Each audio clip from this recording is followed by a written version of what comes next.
We have to do things such as upgrade the domestic transmission lines across the region. Because as we talk about growing the trade in the line, if you don't have an upgrade of the transmission line, you're as good as your weakest link. So there has to be investment in each country. Each country has to make the commitment to make those investments together with help from the outside. The IDB and others are willing to step in, but we have to have that political commitment to do that. We have to strengthen the governance of the regional market. Especially this comes to when you do have disputes, and I guarantee you we will continue to have disputes. And the problem is not the dispute. The dispute's fine. It's healthy. But if you don't have a mechanism of how to solve that dispute, that is, that everybody understands these are the rules of the game, then those disputes become crippling. And the fear of the dispute become crippling too, so you never even get to the point of dispute, because you don't get to that point. And finally, we got to resolve the technical challenges, and there are a lot of them, and I'm not the right person to go into the details of those, from oscillations that affect all the countries along the line to others. But the only way to do this is to come together and work together as a region. In Canada, the United States, Mexico, and Central America. We have to come together and utilize the mechanisms that we have already in place to work together. And we meet all the time. We have, almost every year we meet in the North America Leaders Summit. We're at Canada, the United States, and Mexico. We talk about how do we move forward. And I can tell you that increasingly the subject of energy and energy cooperation is dominating the conversation in those leader summits. When President Obama launched the Connect the Americas 2022 together with Colombia, that was done at the Summit of the Americas in 2012. We are all talking about the US and Mexico and Central America, but we all have a common neighbor, and that is all the Caribbean island states, who are using electricity by burning, or producing electricity by burning relatively cheap fuel oil from Venezuela, which they got through getting hooked on addicted to a financial scheme. It's not hooked on the oil itself or the fuel oil itself. It's the financial scheme that's not replaceable when you don't have the credit rating to be able to replace it at a time of emergency. But you're talking about islands that have 10 months of sun. Many of them have great wind potential. Some of them have great geothermal potential, and yet are using dirty fuel oil. So this is a great opportunity for transformation, and it's not about them doing it. It's about getting together to do it.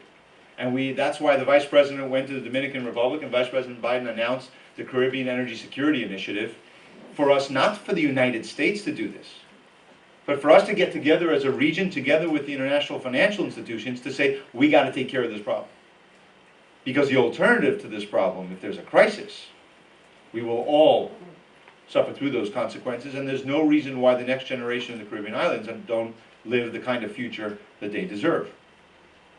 So recently, the President of the United States in Panama announced a task force for the Caribbean and Central American energy security. And that was on the margins of the 2015 Summit of the Americas.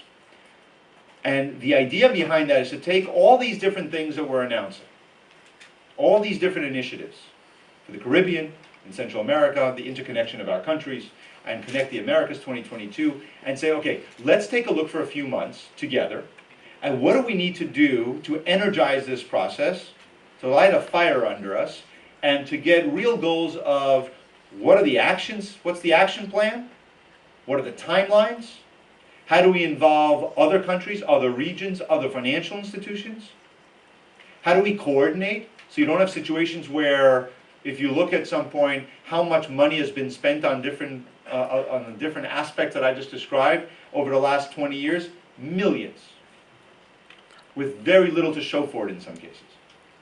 So some of this is those who want to come in and play a role in this, how do we work together so that we know in advance, I'm going to spend some money in this, I'm going to give technical expertise here, and make sure that it is compatible with what my neighbor or my colleagues from other countries are going to be doing, so we can coordinate.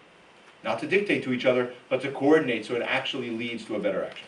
That's what the point of the task force really is. But I want to go back to a point of saying about how do we look at making real change in Central America. And it's easy to say, let's just all work together. But it's really hard. And whenever I go down or meet with folks here, I'm told, well, All we need is one of two things. We need money, which is nice. I don't have it. Or I need investment. Tell your companies to come and invest here. Now that's great. Now if I could pick up the phone to CEOs across the country and say, hey, listen, forget about your shareholders on the board, I need you to go and invest in this plant. I have no idea if you're going to make any money, but you should go. I do that. But it doesn't work that way. So what do you have to do? You have to, and the Band-Aids that everybody wants, which is the quick fix. How do I get this done so in 6 months from now I have a signing ceremony? That's not going to, there are none. They don't exist. And that's what people have been trying to do and failing for decades. So therefore the task force is going to say, what do we want to do? We want to make change that's fundamental. We want to do this from the bottom up. We want to say if you want to have that investment, you got to do some hard work. You got to take the political decision to want it and to break some eggs in the process. Change your regulations. Change your rules of engagement. Change the kind of contracts that you're willing to offer. Make sure that you have long-term contracts, which is what you just talked about. And you have examples for success. Look what Mexico has done over the last few years. The reforms that the first ones in 1992 and then in 2013, not exactly an easy process. Look at the politics that went through that. I mean, hats off to you. I don't know that we could do anything like that in Washington. We can't pass a bill, let alone a constitutional amendment. That is an incredible amount of work. But it comes from a political commitment to say, I'm willing to do what is necessary. I'm willing to take some political heat.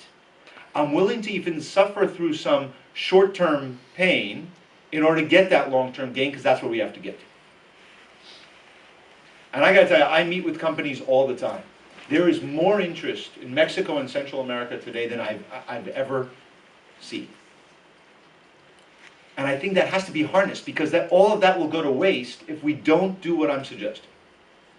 And that is that fundamental change from the bottom up. And if the people are willing, if people across the region are willing to make those reforms, are willing to take those tough decisions, I'll tell you one thing. The President of the United States, the Vice President of the United States, the Secretary of State, the Secretary of Energy, we are all going to be there to support that process. We'll work with the Inter-American Development Bank, the World Bank, and every other institution in order to bring them on board to be able to make that happen. But Mexico has to be a critical element of this. Not only because it's setting the example now of how hard it is, but also what the rewards are.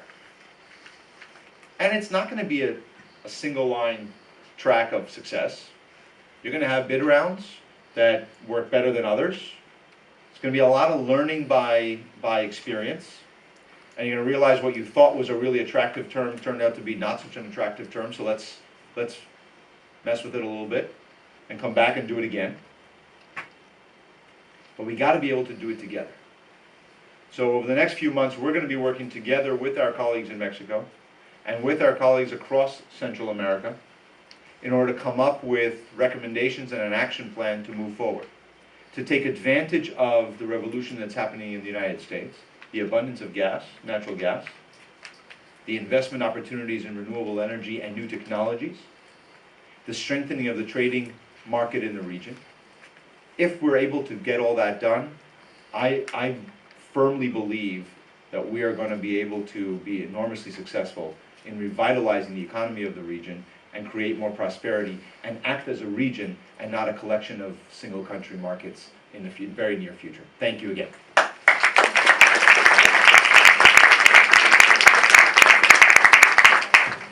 Fabulous. I don't think I've ever seen two presentations that fitted better together, so thank you so much for that. We have a short period of time for Q&A, so I'd like to take a round of 3 questions if the questions are out there. There's one here, gentlemen, and then one here from the lady here, and then one over there. Perfect.